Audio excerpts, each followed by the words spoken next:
If you've been watching this series, you've seen the ROUS channel driving all over New Mexico searching for the best chili peppers in the state. Everywhere we've been, people just keep pointing us to a farming town down in the high desert of Doña Ana County. And that's where we're heading. That red arrow points out today's destination, the town of Hatch, New Mexico. It's world famous for its peppers, and we hope to test that claim. But before we get to the chili pepper capital of the world, we'll be driving right past one of the country's newest national parks. 50 miles due east of Hatch is White Sands National Park. While this place was designated a national monument back in 1933, it was promoted to a national park just 4 years ago. As this satellite image spins, you'll see that it's a big place. The park covers over 200 square miles, and its gypsum dune field is the largest of its kind on Earth. The sand is 30 feet deep, and some of the sand dunes are over 60 feet tall. But certainly the strangest thing about this national park is the fact that it's completely surrounded by military installations.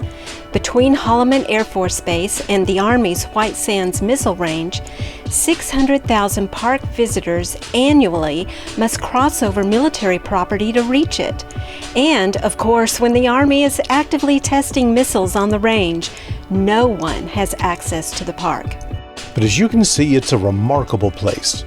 This gypsum sand is snow white and it stretches off in all directions. We'll show you what it looks like from the top of one of the big dunes.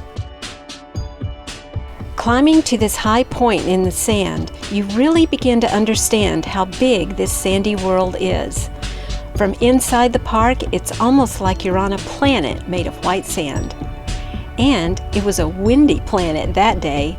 The ranger told us that it takes 15 miles per hour of wind to get the sand airborne, and we had almost double that.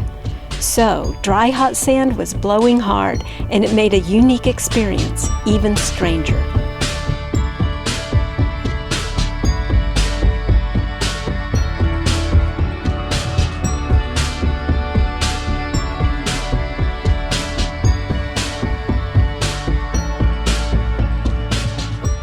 If you find yourself in the south central part of the state, try to get to this national park. Hopefully it will be on a day when the Army isn't testing missiles nearby. It's a fascinating, oddly beautiful place to spend some time.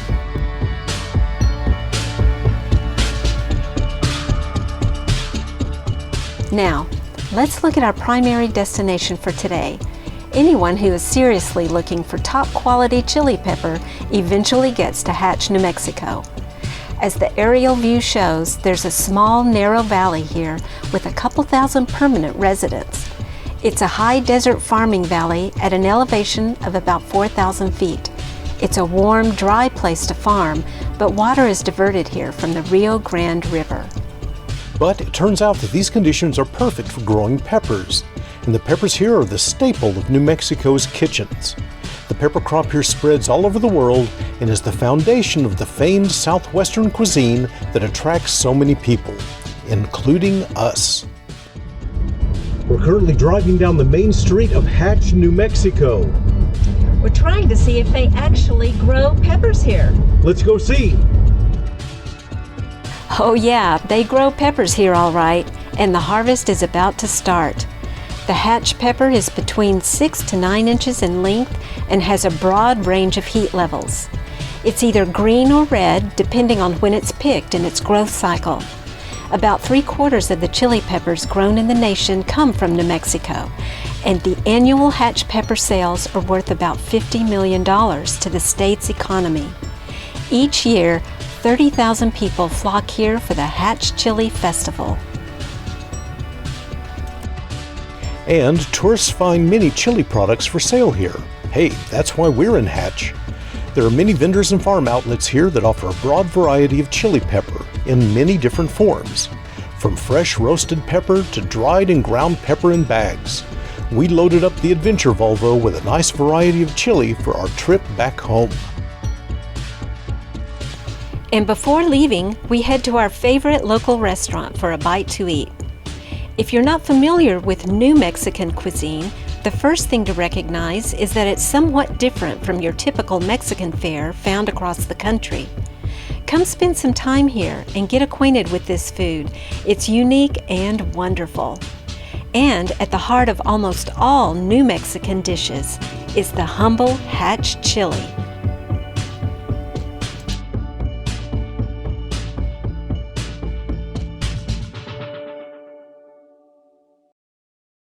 So what's up next? Well, we're headed back to our home base in Oklahoma, but want to visit some historical sites along the way. New Mexico has some fascinating history that includes famous frontier characters and violent range wars. We'll visit a couple of the places where this action took place. If you like this kind of content, please consider subscribing to our channel. We really appreciate you coming along with us on our road trips. We'll see you next time from some beautiful and occasionally dangerous New Mexico frontier towns.